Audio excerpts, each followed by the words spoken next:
Hey everybody, welcome to Cruise Ship Explorers. We have an amazing episode for you this week.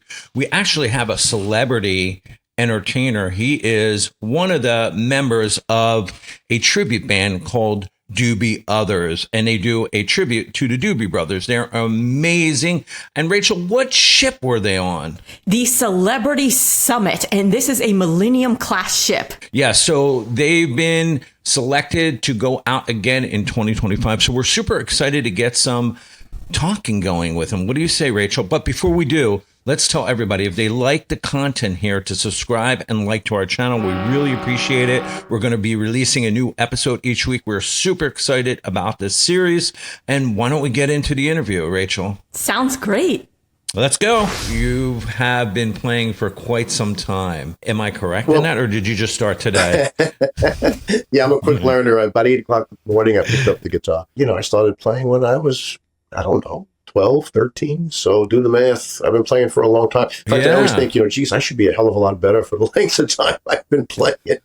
But, it is what it is. Believe me, we all say that as musicians, right? You go and see somebody, you're like, wait, how come I'm not that good? I've been playing just as long. I see these YouTube sensations. They've been playing, these kids, 11-year-old kids that are shredding, and I'm like, oh my God, I just feel like burning my guitars when I see that. I tell Rachel the same thing when I see these drummer. I'm a drummer. There's no way I can go back to the shedding all that stuff and be as good as him. So I'm just going to say amazing job at 11. Yeah, I mean, it's amazing. These 10-year-old kids playing Rush, on YouTube. But you guys have a good band, so that's all we're concerned about. How did you get the Doobie Others started? Like, putting together a tribute band is tough, and then putting together a good tribute band is even tougher. We were a 5-piece cover band, and we're all from Long Island. It was getting harder and harder to get work because everybody was tribute bands. And at first we railed against it, but then we thought, if you can't lick them, join them. I've always loved the Doobie Brothers. No one else was doing it. And let me point out that it's really tough to do it. So I want the audience to know, because their vocals are amazing, and the instrumentation. I knew I could sing Tom Johnston parts. I also knew I couldn't sing the Michael McDonald songs.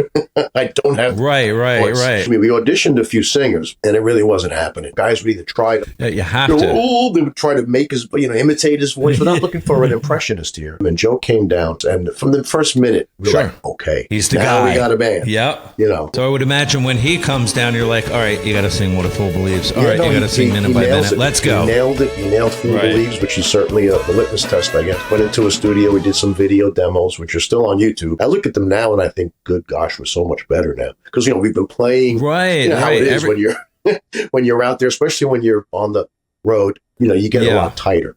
We started spreading them around a little bit. There was a local agent that we used here that got us some work. Florida, Connecticut, New Jersey, Sure. And then it just kind of, snowballed.